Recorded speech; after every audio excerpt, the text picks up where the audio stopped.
Olá pessoal, Vilmar na área com vocês, novamente. E nesse vídeo eu gostaria de tratar sobre um assunto um tanto quanto sensível ao toque, controverso. No caso, sobre o espiritismo, tá? Mas antes de adentrar este tema, eu gostaria de, obviamente, fazer como se diz no inglês, um disclaimer, né? Uma espécie de retratação preventiva, né? E dizer com toda a clareza do mundo que o objetivo desse vídeo não é ofender ninguém, tá? Não é proibir ninguém de ser nada. As pessoas têm um completo, inalienável, absoluto direito de fazer o que quiser com suas vidas, tá? De crer no que quiser, fazer o que quiser, ir para onde quiser, ler o que quiser, ser o que quiser, etc, etc, tá? Então esse vídeo de maneira alguma quer cercear o direito de qualquer pessoa de fazer qualquer coisa ou de ser qualquer coisa, tá? Então, isto dito, né? Assim como nós temos o nosso inalienável direito de sermos o que nós quisermos ser, né? Nós também podemos gostar ou desgostar das coisas, né? O que a gente não pode é proibir o outro de sê-lo. O outro tem total liberdade de ser aquilo que ele quiser. Mas a gente também tem o direito de gostar ou não gostar de algo. A gente só não pode agredir o outro por isso, né? Limitar o outro por isso. Isso a gente não pode. Mas dizer o que a gente não gosta, onde a gente tem ressalvas sobre um determinado assunto, a gente pode e até mesmo deve, tá? Então, com esses esclarecimentos já superados, vamos adentrar ao vídeo propriamente, tá? Bom, por que eu tenho problemas com o espiritismo? Tem muita coisa a ser falada aqui, tá? Mas vamos começar com talvez a premissa mais fundamental do espiritismo, né, que está lá no começo, de que ele é uma espécie de síntese entre ciência, filosofia e religião. Tá? Se vocês observarem essa afirmação, que vocês vão encontrar no próprio verbete da Wikipedia, né, sobre o espiritismo, ela está em todos os lugares, tá?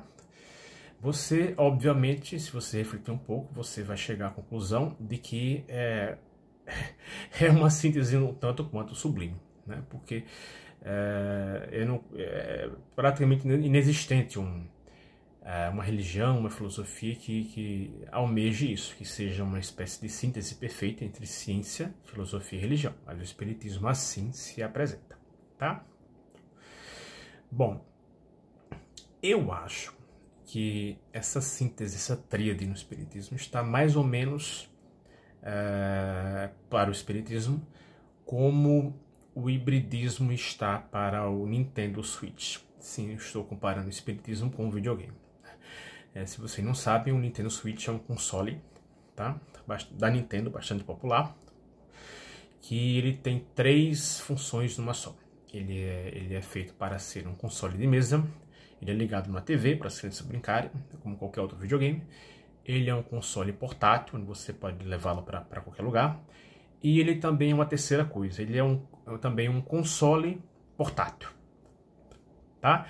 Porque ele também tem uma tela relativamente grande, você tira 2 controles dele e é como se tivesse uma TV portátil também. Então ele pretende ser 3 em 1. Tá? Só que quem tem um Nintendo Switch ou conhece o Nintendo Switch, né, deve admitir, eu tenho um, por exemplo, né, que o seu 3 em 1 é mais ou menos 3 nem 1. Tá? O seu pretenso 3 em 1, maravilhoso 3 em 1, quando analisado por uma ótica mais aproximada, acaba se revelando um 3 nem 1. E por quê? Porque para ele ser portátil, ele tem que ser pequeno e pouco potente, tá? Ou seja, os gráficos, o visual dele é bem inferior ao dos consoles, então ele é deficitário enquanto console, embora ainda seja divertido, claro, mas de certa forma ele é deficitário tecnologicamente, né? Ele é um portátil, mas ele não pode ser tão microscópico assim, porque ele também é console. Então ele acaba sendo um portátil que não é tão portátil assim. Você não pode levá-lo no bolso, por exemplo, é muito grande. É quase que um tablet, né? Não é um celular. E também ele, na sua função de console portátil, também é deficitário, né? Porque a tela é muito pequena. Fica muito miudinho para ser uma mini TV, para ser jogada portátilmente por uma pessoa ou mais. Então, claro, que um console é um sucesso, você pode se divertir horrores, eu sei muito bem do que eu estou falando, mas ainda assim, de certa maneira, ele é um 3 em 1, de certa forma ele é um 3 em 1, mas também, de certa maneira, ele não é um 3 em 1, ele é um 3 em 1, porque ele mais ou menos falha nas 3 frentes. E eu acho que algo parecido pode ser dito sobre o Espiritismo também, tá? Ele é uma filosofia que não é filosófica, ele é uma ciência que não é científica, e talvez até ele é uma religião que não é religiosa. Por quê? Porque é basicamente para a ciência, pseudociência, no Espiritismo, muito forte, tá? Eu sei o que eu estou falando, já li a respeito, tem pessoas próximas no meio, então eu tive anos para observar e ler a respeito, eu sei o que eu estou falando, tá? É pseudofilosofia, tá?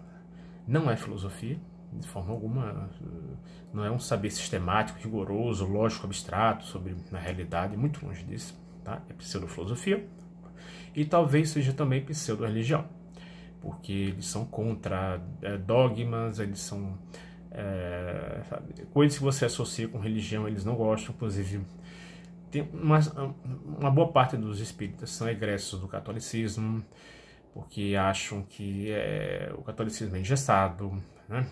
Limitado a cerimônias, a protocolos, a dogmas, e eles são mais esclarecidos. O espiritismo pretensamente é uma doutrina superior, que responde melhor aos seus questionamentos de vida, às suas angústias, fala do espírito, tem religião, tem filosofia, tem ciência. Então, muitos espíritas, eu diria que caem nessa ilusão, né?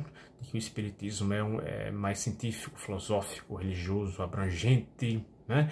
Responde melhor às minhas angústias, não tem as limitações dogmáticas do catolicismo, blá blá blá, né?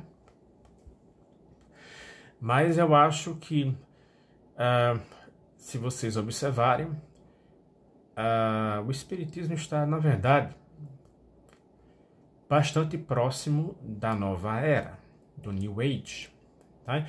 Inclusive, eu andei checando definições de New Age, que não existe um consenso, mas existem algumas, né, definições compartilhadas. E de 90% a 95% das características batem com o espiritismo. É impressionante, tá? Claro, eu sei, o espiritismo lá do século XIX, New Age é segunda metade do século XX, eu sei, existe um grande lapso aí de temporal. Mas é incrível como as características batem, tá? Tem a questão da nova era, né? A nova era moral, né? A pseudociência, tem um bocado de item aí que bate, espiritismo e New Age, tá? Como se fosse, né, um New Age que sequer é cristão, né, por exemplo, né? Que é outro ponto problemático do espiritismo. O espiritismo não é cristão. Ele pode ser muitas coisas, mas cristão não é, tá? Aqui eu dou razão para o tanto quanto controverso Paulo Ricardo, o padre Paulo Ricardo, que eu só penso no vocalista do RPM. Mas, enfim, que é um padre bastante controverso, bolsonarista, olavista, roxo, tá? Inclusive, vocês podem ver até, se vocês botarem Paulo Ricardo e Olavo de Carvalho no Google, e forem nas imagens do Google, eu acho que a primeira imagem que aparece é eles empunhando rifles, né?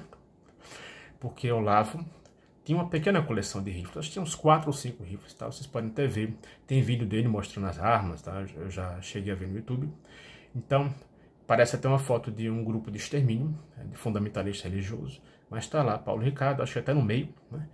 Tem outro cara lá, e Olavo de Carvalho, acho que está à sua esquerda, né? Todos empunhando rifles, com um sorriso largo no rosto, né? Uma foto bem aterradora, né? Enfim. Mas aqui ele tem razão, tá? Paulo Ricardo aqui, ele tem razão, porque ele fez um vídeo, né, dizendo sobre o espiritismo, respondendo a questão se o espiritismo era cristão. Ele basicamente diz que não. Ele elenca uma série de razões, né? Porque ser cristão pressupõe uma série de dogmas fundamentais, né, dos quais o espiritismo não compartilha. Então, como é que você pode ser X e não ter nenhuma característica essencial que define X como X. Como? Por exemplo, o dogma básico de que Cristo era Deus, que Cristo é o Salvador, né? No Espiritismo isso não existe, né? Cristo é um espírito evoluído, né? Assim como Gandhi, como Maria Teresa de Calcutá, a Buda, né? Ele percebem, simplesmente está ausente dos dogmas cristãos. Então, simplesmente, se você está ausente dos dogmas que tornam X, você não pode ser X. É simples assim. Não tem remediação, pessoal. Tá? O espiritismo pode ser um bocado de coisa, mas cristão ele não é. Simplesmente não é. Tá? O cristianismo foi incluído lá, né, para fazer jogo de cena, para tentar ser melhor deglutido, né, uma aproximação com o cristianismo. E claro, funciona aqui no Brasil, né, que ele se apresenta como cristão, é mais fácil de ser simpático a ele, né, de flertar até direto ou indiretamente com algumas ideias do espiritismo, com essa apresentação própria, mas é uma apresentação incorreta, ela não corresponde à realidade. Você não pode ser X se você não tem quaisquer características que definem X como X, como eu já falei, tá? Então o espiritismo não é cristão, ponto, tá? Beleza? Ele também não é científico. Se tem uma coisa que o espírita gosta de fazer é usar a física quântica como uma espécie de Deus ex machina, né? Que é pau para toda obra, digamos assim. Ele justifica todo tipo de coisa fantástica, de várias dimensões, de teoria dos vários mundos, vários mundos, mundo espiritual, né? Várias dimensões. Então, eles fazem uma grande salada mista, né? Que eu acho até bem perigosa, né? Que não corresponde à realidade. Tá? Se existe uma coisa que a física quântica é materialista. Tá? A física quântica é uma espécie de materialismo profundo. Quanto mais a fundo você vai na física quântica, na mecânica quântica, né, mais assustado você fica com a mecânica quântica. Porque é uma loucura completa. Tá? É uma ausência de leis assim que uma loucura completa. O tempo indo para trás, né, relações de causa e efeito, de causalidade absolutamente malucas, embaralhadas. Então, inclusive os cientistas da física quântica, você não vai encontrar nenhum renomado fazendo associações New Age com espiritismo, espiritualismo em geral. Isso não existe, pessoal. Tá? Física quântica é materialismo profundo. É a insanidade do materialismo revelada, né, exposta na superfície. Não é espiritualismo. Não tem base para espiritualismo. Se tem uma coisa que os cientistas da física quântica, os físicos, astrofísicos, cosmólogos, etc., dizem é que na física quântica eles só sabem que ela funciona. Até certo ponto ela funciona e tem que estar vinculada a fórmulas matemáticas. Eles não arriscam proposições metafísicas, filosóficas, nada desse tipo, com nenhum sentido espiritual elevado, nada. Tá? Isso é uma licença indevida, indébita, que os espíritas fazem. Tá? E sem falar de coisas como lei de causa e efeito, para explicar as coisas, que é uma coisa absolutamente vaga, simples e irrisória, não tem nada a ver, tá? Então, eu vejo muita ingenuidade no espiritismo, né? Apresentada como um saber sublime, a união entre filosofia, ciência e religião, né? Eles gostam de se apresentar como o humílimo servo, né? Ou de superlativas, né? Sobre o próprio ego, como o próprio... por exemplo, Divaldo Franco, é assim, né? Mas, quando você aperta um pouco, você nota que eles são bastante narcisistas, né? Porque esse é um ponto fundamental. O mais importante, eu acho, isso é um ponto de Slavoj Žižek, tá? Não é fazer o bem, mas fazer o necessário, tá? Você pode ser mais fiel ao bem fazendo apenas o necessário. Porque quando você faz o bem, você tem aquele reflexo narcísico, né? Você se vê fazendo bem, você se vê enquanto representação daquele bem para o outro, para a sociedade, né? Então você tem um reflexo narcísico, você se sente bem, eu sou tão bom fazendo bem, né? E isso abre a porteira para inconsistências morais. Você pode um dia ser bom, outro dia não ser bom, né? Percebe? E você fazendo apenas o que é necessário, você consegue ser mais consistente fazendo o bem do que fazendo o próprio bem, tá? E eu acho que isso está ligado também com o fato de que os países menos religiosos são os mais consistentes moralmente, tá? Isso é absolutamente verdadeiro, isso não tem uma exceção sequer, né? Se você pegar a Itália, por exemplo, que é bastante católica, né? Sabe, existe uma diferença entre Itália, Escandinávia, Alemanha, não é a mesma coisa, tá? Existe mais corrupção na Itália, existe mais volubilidade, existe mais arbitrariedade, né, na Itália, por exemplo. Não é que não seja Europa, não é que não seja civilizado, mas é diferente. O próprio trânsito na Itália, em Roma, é diferente. Então isso não é à toa. Existe um fundo de verdade aí. É mais complexo, mas existe um momento de verdade, um grão de verdade nisso, tá? Que não é tão simples assim de ser posto de lado, ser desconsiderado, beleza? Então esse vídeo é basicamente para isso, para mostrar que outra coisa também. Por que na França o espiritismo é tão fraco, tão incipiente, insípido? Ele basicamente não existe na França, que é o seu país de origem. Como é que no Brasil nós pretensamente descobrimos essa doutrina incrível que funde ciência, filosofia e religião, e que nenhum outro país está a par da mesma maneira, porque o Brasil tem oficialmente a maior população espírita do mundo? Então vocês já viram algo desse tipo? Só o Brasil, no mundo civilizado, no Ocidente, descobriu essa coisa incrível que solitariamente funde de forma sublime religião, ciência e filosofia. É um pouco estranho. Por si só já levanta sérias suspeitas, né? Não é à toa, tá? Então esse vídeo, né, como vocês podem ver, ele apresenta várias questões críticas, né, que eu acho que devem ser analisadas com cuidado, sobre o espiritismo. Eu pensei em outras coisas também, mas eu confesso que muita coisa me foge, né? Eu vou pensando durante o dia e eu não consigo lembrar de dezenas de coisas assim num vídeo só. Mas eu acho que esse vídeo já dá uma boa ideia, né, de muita coisa, sabe? Você vê, por exemplo, em muitos livros espíritas, né, uma forma sublime, mas que não tem conteúdo algum. Eu já li, né, para me inteirar. Por exemplo, um livro assim básico de Chico Xavier, algo desse tipo. A sublime luz divina do ectoplasma, das trombetas dos anjos celestiais, sabe? É qualquer coisa assim, qualquer formalismo vazio, linguagem empolada, sublime, que se você traduzir no seu conteúdo não tem rigorosamente nada, né? O que ajuda a explicar porque ele escreveu tantos livros, porque assim qualquer pessoa pode escrever, né? Então eu vejo muito isso, muita ingenuidade, né, no espiritismo, levada a sério, né, apresentada como ciência séria, como filosofia séria, como religião, e que não corresponde com a realidade, né? Inclusive me preocupa o fato de que os espíritas serem uma das faixas mais elevadas de educação e de condição financeira, segundo eu li, tá? Os espíritas, em média, têm uma condição financeira e educacional elevada, maior do que a média. Talvez seja até mais alto, não sei, tá? Mas eu sei que é elevada.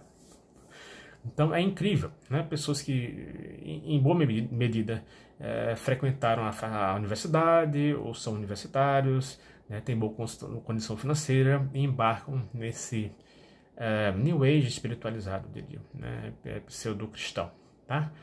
Então é um vídeo que levanta essas questões para vocês pensarem a respeito, tá? De forma crítica, beleza? Mas deixando claro que, claro, todos nós temos direito de ser aquilo que nós quisermos, tá?